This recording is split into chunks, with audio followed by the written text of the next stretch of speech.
फलस्तीन, इस वक्त हम जलसा गाह के अंदर पहुंच चुके हैं और अवाम जो है वो चार्ज है, पूरे पाकिस्तान से काफिले निकले हुए हैं, कुछ पेशावर के अंदर पहुंच चुके हैं, कुछ रास्ते के अंदर है। कल इंशाल्लाह ताला मैदान जो है या सजने जा रहा है। कप्तान के हुक्म के ऊपर ये जलसा मुनक्किद किया गया है और कप्तान के दीवाने पाकिस्तान के चाहने वाले इंशाल्लाह ताला यहाँ पहुंचेंगे और जलसे को कामयाब करेंगे। मैं खवातीन से, बच्चों से, बुजुर्गों से, तमाम से मुतालबा करता हूँ कि आप यहाँ पहुंचें और इस जलसे को कामयाब करें इंशाल्लाह ताला। कल अवाम का समंदर होगा और इस जलसे के अंदर इंशाल्लाह ताला आप देखेंगे कि हर तरफ अवाम ही अवाम होगी। इस तरफ स्टेज है, उस तरफ जलसा गाह है और बहुत बड़ी जलसा गाह है। इंशाल्लाह ताला आप देखेंगे कि कल यहाँ पर पांव धरने की जगह नहीं होगी, यहाँ अवाम ही अवाम होगी और इंशाल्लाह ताला कप्तान के दीवाने जो है वो गूंजेंगे।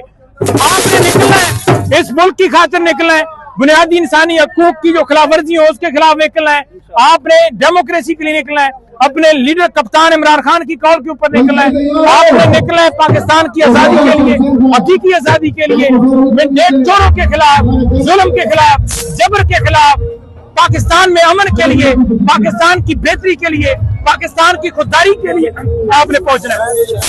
आप पहुंचेंगे और इस जलसे को कामयाब करेंगे इंशाल्लाह ताला। आप पहुंच के इस जलसे के अंदर आप पूरी दुनिया को मैसेज देंगे कि लोग जुल्म के खिलाफ डट के खड़े हैं।